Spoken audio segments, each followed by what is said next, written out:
The second question, which is encountered in most of the RPA interviews, is what is your typical process lifecycle?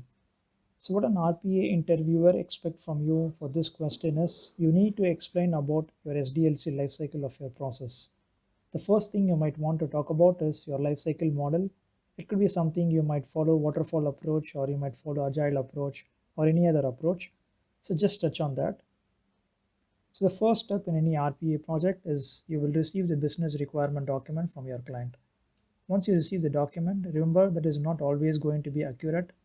So we have to go through the document thoroughly, and after your analysis, you might want to raise some queries.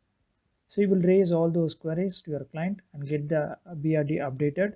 So once you receive the updated BRD, that is the final version of the BRD, you would provide your estimation.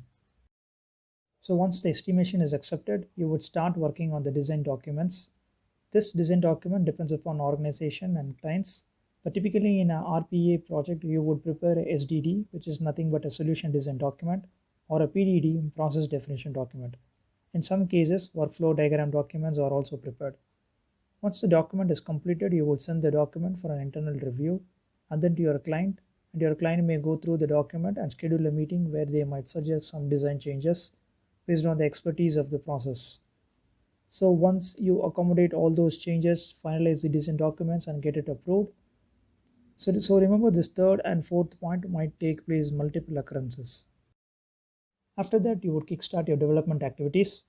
Once the development is completed, you will be doing the unit testing. And in some cases, when multiple developers working on a single process, we have to do the integration testings as well. Then you have to release your code to QA, or in some cases directly to UAT. Testers might run your process, and in case of any issues, you might have to support and fix those issues. So once your process is signed off by the testing team and customers as well, you might have to plan for the production deployment.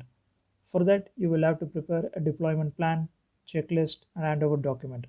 Finally, you will deploy the process into production. In case if it is required, you might need to support and monitor the process for a specific period of time. So this is an ideal life cycle of any RPA project. So if you can highlight these points in your interview, it should be more than sufficient.